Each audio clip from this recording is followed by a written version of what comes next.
So, as somebody who was active duty at the time during ROTC, and you had kids at the time, right? Yes, yeah, I did. So, how was juggling being a mother, being active duty, and also, being ROTC, taking classes, going to FTXs? How was juggling all Yeah. three of that and still trying to possibly maintain a social life? So I would tell you it was very, very intense. You know, I'm going to be honest and straight up because I know that we have people who are probably watching who want to know.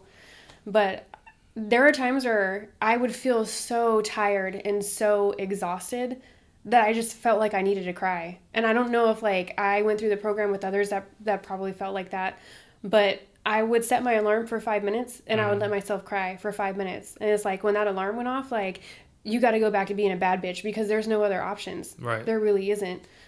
But I think that it depends on what kind of degree path that you choose, what kind of support, outside support that you have. But in my story, it was difficult. Like thank God I made friends that turned into family in the program. My class we were very, very tight knit.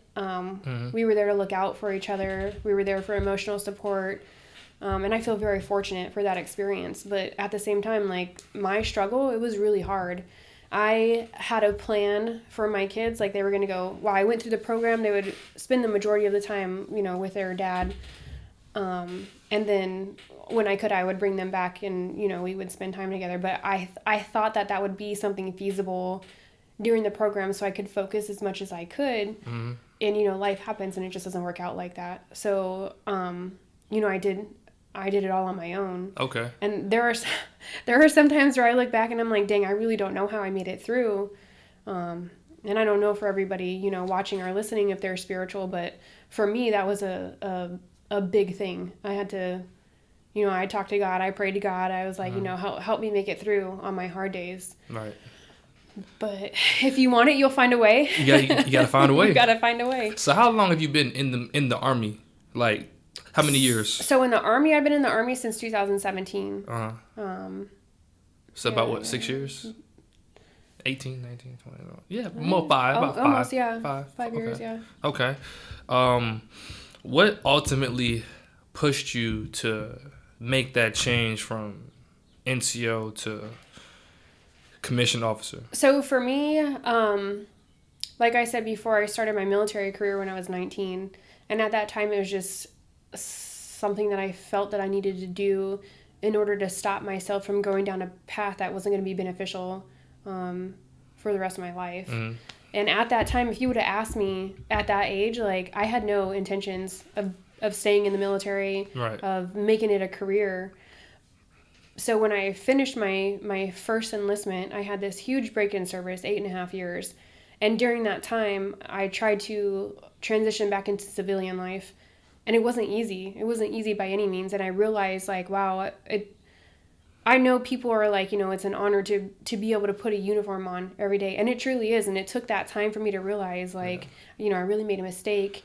And in 2015, I realized that I wanted to come back into the military. What was some of the biggest eye openers, in that break of service that could really that was like the distinction between civilian and military? Like, what was some of the things that you were like, oh man, like this is different?